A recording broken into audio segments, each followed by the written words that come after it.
Guys, अक्सर जिंदगी में कुछ फैसले हम इस सोच के लिए ले लेते हैं कि वो हमें एक नए रास्ते पे लेकर जाएंगे। पर कभी-कभी वही रास्ता हमें एक ऐसे मोड़ पर छोड़ देता है जहां से लौटना नामुमकिन होता है। हम अपने वीडियोस में कभी-कभी थोड़ा फन कर लेते हैं, लेकिन आज जो कहानी आप सुनने जा रहे हो, उसके बीच कोई मजाक नहीं चलेगा। आज जिस एंटिटी के बारे में हम बात करेंगे, उसका नाम लेना भी लोग मनहूस समझते हैं। इस एंटिटी का सामना किया था कुछ वक्त पहले श्वेता और आदित्य ने, जब वो लखनऊ के एक पुराने मोहल्ले में शिफ्ट हुए थे। उनका मानना था कि नया घर उनके बुरे वक्त को पीछे छोड़ देगा, लेकिन उन्हें नहीं पता था कि उन्होंने अपना नहीं, किसी और का घर ले लिया है। अगर आप नए हैं टसीटा टेल्स पे, तो सब्सक्राइब जरूर कर लेना। यहाँ सिर्फ कहानी नहीं मिलती, यहाँ मिलता है वो सच जो दुनिया छुपाना चाहती है।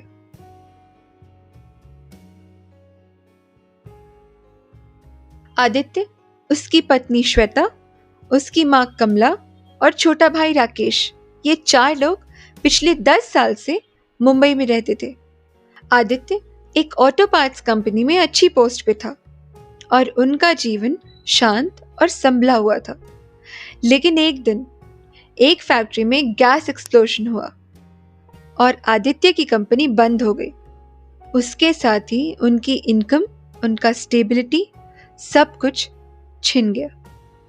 Loan, EMI, pressure. Aditya depression में जा चुका था। राकेश, जो उस वक्त इंजीनियरिंग छोड़ चुका था, आदित्य के साथ था और उन्होंने डिसाइड किया कि मुंबई छोड़ करके लखनऊ के एक ओल्ड टाउन में शिफ्ट कर जाते हैं, जहां उनके कुछ रिलेटिव्स पहले रहते थे। श्वेता ने पहले मना किया, लेकिन आदित्य की हालत देख के उसने भी हाँ कर दिया। घर मिला, पर काफी सस्ता था। एक लोकल ब्रोकर रॉफ के थ्रू उन्हें एक 1 BHK फ्लैट मिला, एक पुरानी बिल्डिंग का टॉप फ्लोर। नाम था रहमत रेसिडेंसी। देखिए, घर सस्ता है, थोड़ा ओल्ड है, 4 लोग रहेंगे तो थोड़ा एडजस्ट करना पड़ेगा। श्वेता ने पूछा, क्या किसी ने पहले ये घर छोड़ा है? ब्रोकर मुस्कुरा करके बोला, सभी घर छोड़ते हैं मैडम, पर ये घर उन्होंने रात में छोड़ा था। आदित्य ने इस बात को इग्नोर कर दिया और बोला कि बजट के अंदर है, ले लेते हैं। घर का अंदर का हाल कुछ अलग ही था।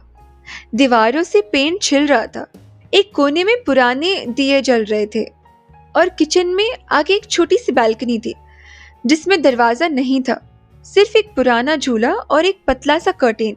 गंध तो इतनी थी कि लग रहा था किसी ने कुछ जला के छोड़ दिया हो। सबसे अजीब बात, मालिक ना तो रेंट मांगता है ना आईडी प्रूफ, बस चाबी दे करके बोलता है कि रात को बालकनी से बाहर मत जाना, अगर कोई बुलाए तो जवाब मत देना। पहले 2 दिन ठीक गुजरे। राकेश ने एक लोकल साइबर कैफे में जॉब पकड़ ली। आदित्य ने पार्ट्स की दुकान में काम करना शुरू कर दिया। माँ घर पे ही रहती थी, लेकिन श्वेता हर वक्त अनईजी महसूस करती थी। रात में जब भी वो किचन की तरफ जाती, उसे बालकनी में किसी की हंसते हुए या फिर ठहाके लगाते हुए आवाज सुनाई देती थी, पर नीचे कोई नहीं होता था। और सबसे अजीब बात, जब भी श्वेता दरवाजा खोलती, सामने वाले मकान के लोग अपना दरवाजा तुरंत बंद कर लेते थे। उसने आदित्य से कहा, मैं पागल नहीं हूं, यहाँ कुछ है, बालकनी से कोई मुझे देखता है। आदित्य ने इस बात का मजाक उड़ा करके कहा कि तुम्हारा वहम है, नए घर में हर किसी को लगता है कि कुछ अलग हो रहा है। श्वेता ने पहली बार आदित्य को 3:30 बजे जगते हुए देखा। उसने देखा कि आदित्य किचन में किसी से बात कर रहा है, हाँ में हाँ मिला रहा है, लेकिन उसके सामने कोई भी नहीं था। जैसे ही श्वेता पर्दे के पास पहुंची, वो छुप गया। आदित्य चुपचाप अंदर आया और बोला कि वो थक गया है, वो सोने जा रहा है। लेकिन श्वेता हर दिन ये पैटर्न नोटिस करने लगी। हर रात एक ही टाइम आदित्य उठता, बालकनी के पास जाता और कुछ बोलता। एक दिन राकेश ने कहा कि भैया को क्या हो गया है, आंखें काली पड़ गई हैं उनकी, चेहरे पे सफेदी है, वो पुराने आदित्य जैसे लग ही नहीं रहे हैं। श्वेता ने एक दिन अपने कैमरे से इस चीज को रिकॉर्ड किया। उसके बाद जो उसने देखा, उसे देख करके उसके होश उड़ गए। कैमरे में आदित्य बालकनी के उस कोने में झुका हुआ था और उसके सामने एक औरत थी, सिर्फ सिलहावटी में देखती थी। लंबी सफेद साड़ी, गले में काला थ्रेड और आंखों की जगह अंधेरा। आदित्य उसको सायरा के नाम से बुला रहा था।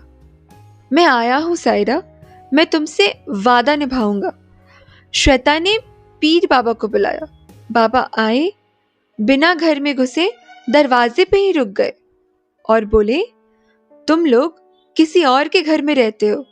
उसके जिस्म की जगह तो कब का जल चुकी है। अब सिर्फ और सिर्फ उसकी रूह यहाँ पे है, जिसके साथ मोहब्बत का दिखावा हुआ था। वो इंसान से नहीं, इंतकाम से मोहब्बत करती है। उस दिन श्वेता ने एक धागा बांधा आदित्य के हाथ से अपने हाथ में, ताकि उसकी नींद में कुछ भी गड़बड़ हो तो उससे पता चल जाए।